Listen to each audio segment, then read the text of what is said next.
এই তিনটি কাজ যদি করতে পারেন ইনশাআল্লাহ জান্নাতে যাওয়ার পথ অনেক বেশি সুগম হবে। নবী করিম সাল্লাল্লাহু আলাইহি সাল্লাম বলেছেন, মা আকালা আহাদুন তুআমান কাত্তু, তোমাদের কেউ কোনোদিন ওই ব্যক্তির চাইতে উত্তম খাদ্য গ্রহণ করে নাই, উত্তম উপার্জন,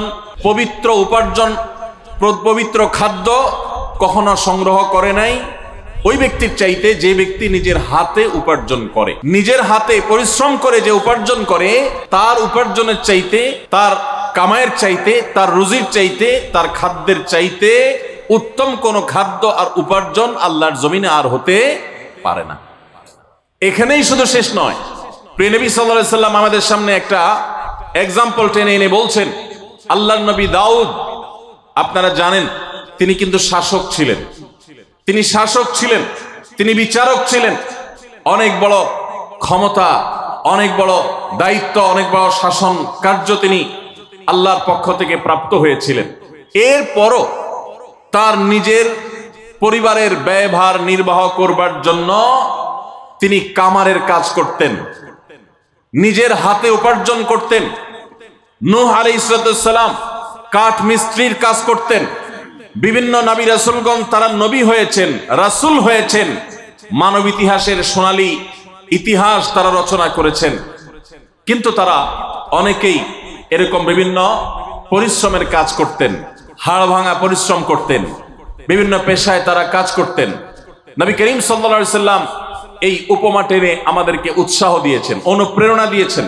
আমরা যারা হাড় ভাঙা পরিশ্রম করে উপার্জন করি, আমাদের যে সমস্ত ভাইরা কৃষি কাজ করে উপার্জন করেন, আমাদের যারা বিভিন্ন পেশায় নিয়োজিত থেকে তারা মাথার ঘাম পায়ে ঝরিয়ে উপার্জন করেন, তাদের এই উপার্জনের পুরো সময়টুকু ইবাদতে গণ্য হবে এবং এটি নবী রাসূলগণের আদর্শ।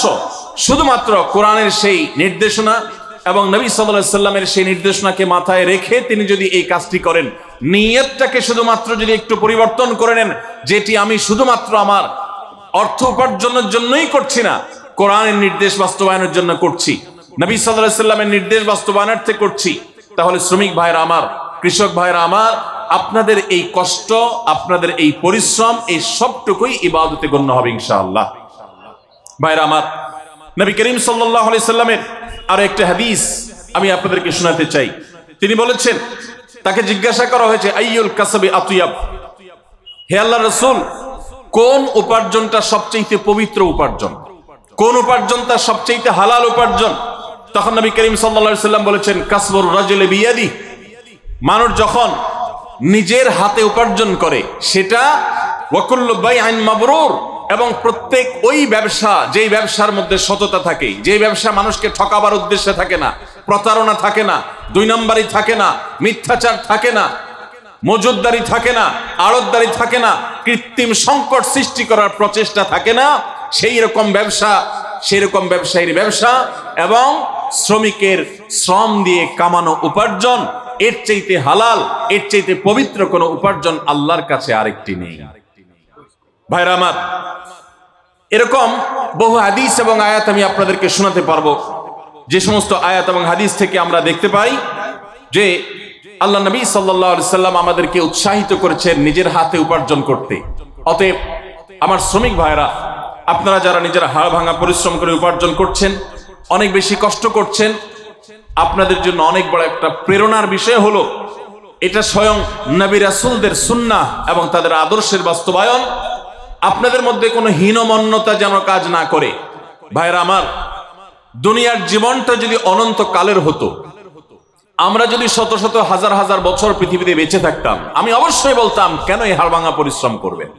বাদ দেন, অন্য কোনো পেশায় চলে যান। কারণ এত দীর্ঘ জীবন, অনন্তকালের জীবন, আপনি কেন হাড় ভাঙা পরিশ্রম করে কাটাবেন?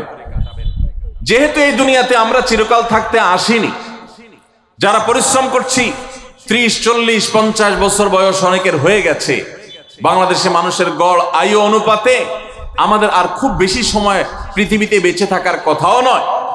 অতএব আপনি এখানে পরিশ্রম করছেন, কষ্ট করছেন, সামাজিক স্বীকৃতি নেই, হয়তোবা সমাজে সেরকম মর্যাদা মূল্য আপনার হয় না, এমনকি হুজুরের কাছেও কদর পান না, পয়সা নাই, কড়ি নাই, আপনি নিজেকে দুর্বল মনে করছেন। আমি আপনাকে আরেকটি সুসংবাদ শোনাতে চাই।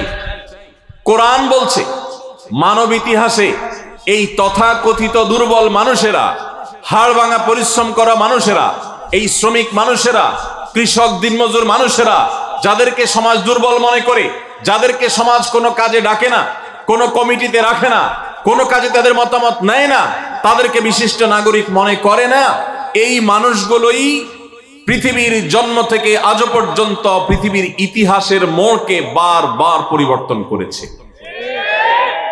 বিশ্বাস করুন, গোটা কোরআনের শুরু থেকে শেষ পর্যন্ত, সেই আদম আলাইহিস সালাম থেকে নিয়ে আজও পর্যন্ত হাজার হাজার বছরের মানব ইতিহাস আমাদের সামনে তুলে ধরেছেন আল্লাহ তাআলা।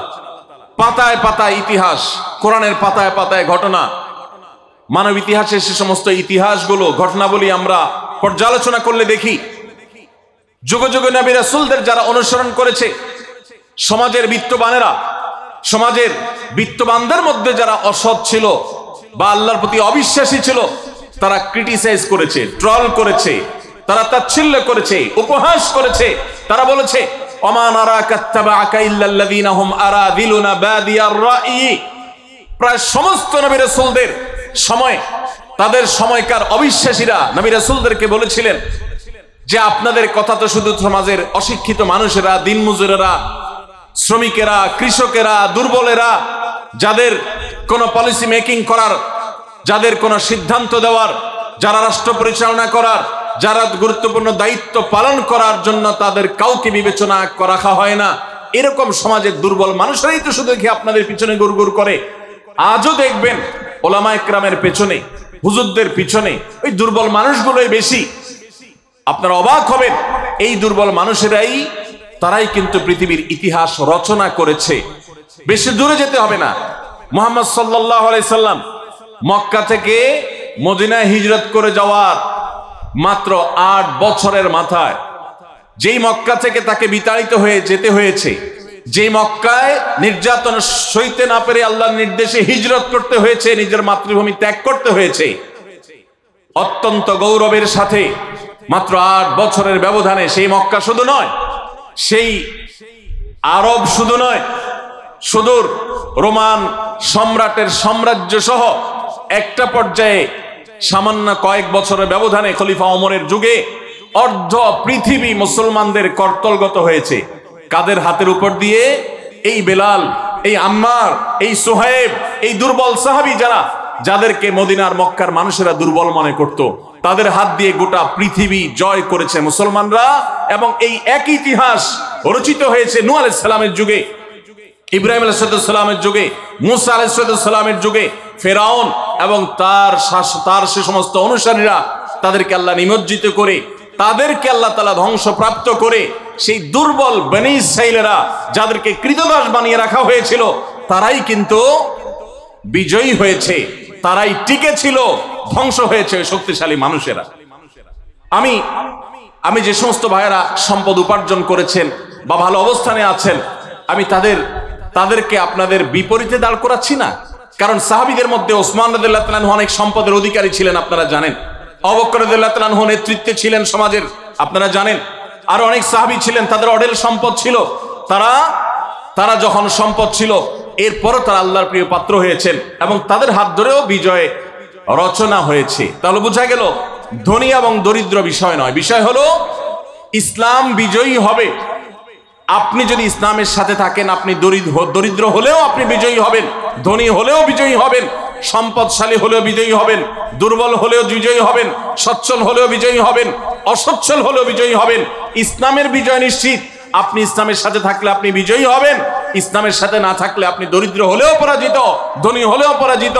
কারণ ইসলাম পরাজিত হতে আসেনি, ইসলাম জিততে এসেছে, জিতেছে এবং জিতবে কিয়ামত পর্যন্ত। নবী রাসূলদের আদর্শই টিকে ছিল, তাদের বিপরীত যারা ছিলেন, তাদের বিরুদ্ধে যারা ছিলেন, তাদের আদর্শ হারিয়ে গেছে। অতএব যারা আপনারা শ্রমিক আছেন, হীনমন্যতায় ভুগবেন না। আপনাদের জন্য একটা বিশেষ সুসংবাদ আছে। আপনারা জানেন নবী করিম সাল্লাল্লাহু আলাইহি সাল্লাম বলেছেন যে দরিদ্র মানুষেরা, কষ্টে যারা থাকে, যারা পরিশ্রম করে, হাড়ভাঙা পরিশ্রম করে উপার্জন করে, সেই মানুষগুলো ধনীদের চাইতে 50,000 বছর আগে জান্নাতে যাবে ইনশাআল্লাহ।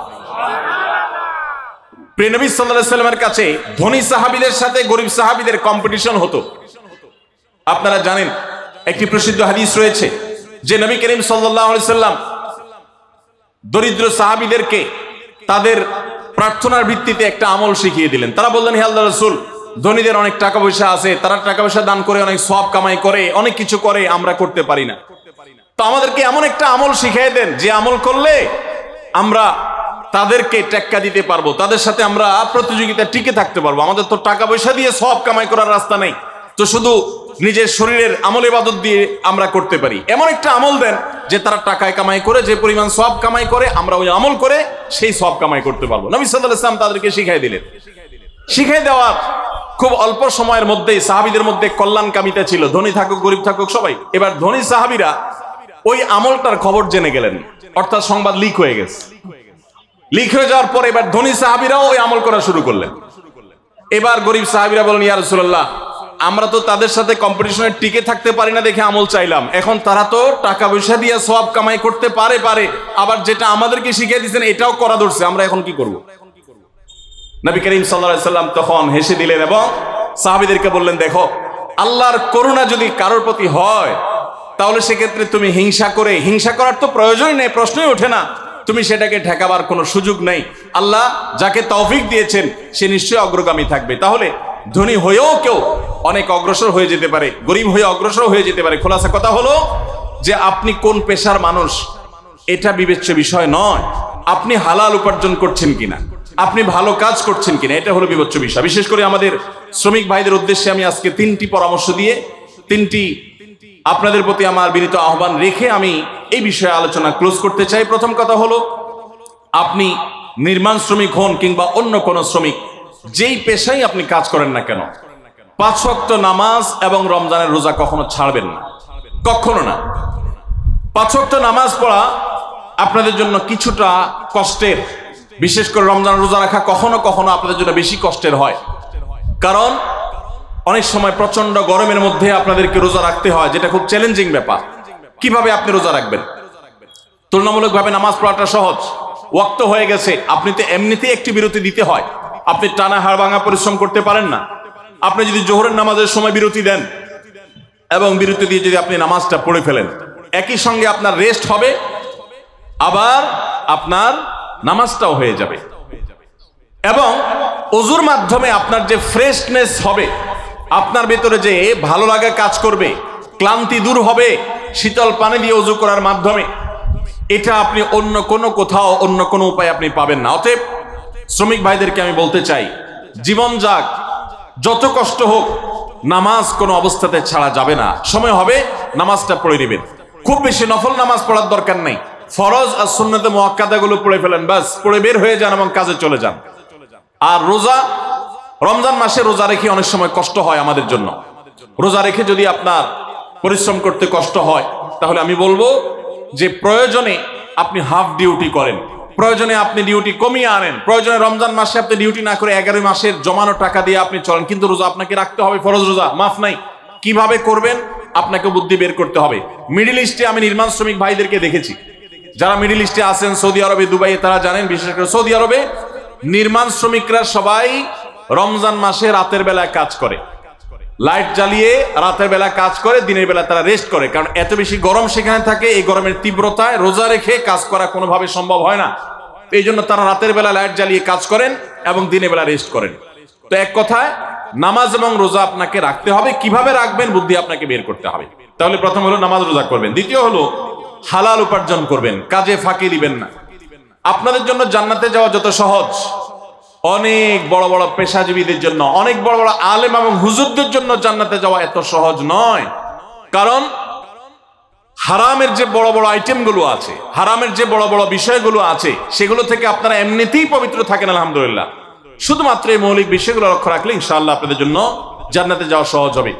আপনি যখন কাজ করেন ফাঁকি দিবেন না, কোনো প্রকার 2 নাম্বারই করবেন না, কোনো জিনিস অন্যায়ভাবে না বলে কারোর অগোচরে সেটা বিক্রি করবেন না, এমন কোনো উপায় উপার্জন করবেন না যেটা হারাম। বাস এটুকু যদি আপনি একটু লক্ষ্য রাখতে পারেন, তাহলে আপনার জান্নাতের পথ একেবারেই সুগম। আর তৃতীয় এবং শেষ পয়েন্টে যেটি বলতে চাই তা হলো নিজের স্ত্রী সহ অধীনস্থদের সাথে সদ্ব্যবহার করবেন। বিশেষ করে যারা হাড়ভাঙা পরিশ্রম করেন, কষ্ট করেন, আমার রিকশালা ভাইরা আছেন, বিভিন্ন পেশা মানুষেরা আছেন, কষ্টের চোটে তাদের মাথা অনেক বেশি হট থাকে, গরম থাকে, মেজাজ অনেক খিটখিটে থাকে। দেখা যায় যে একটু কিছু হলেই অনেক সময় মুখ খারাপ করে ফেলেন, গালিগালাজ করে ফেলেন, আচরণ খারাপ করে ফেলেন। নিজেকে যদি একটু নিয়ন্ত্রণ করতে পারেন, মুসলমানিত্বের পরিচয় দিতে পারেন মেজাজ গরম হওয়ার সময়, জান্নাতে যাওয়া ইনশাআল্লাহ অনেক সহজ। অতএব আমি আপনাদেরকে বলতে চাই, প্রথমত নামাজ রোজা কখনো ছাড়বেন না যত কষ্ট হোক। দ্বিতীয়ত হালাল উপার্জন করবেন, উপার্জন করতে গিয়ে একটা টাকা যেন হারাম না ঢুকে সে চেষ্টা করবেন।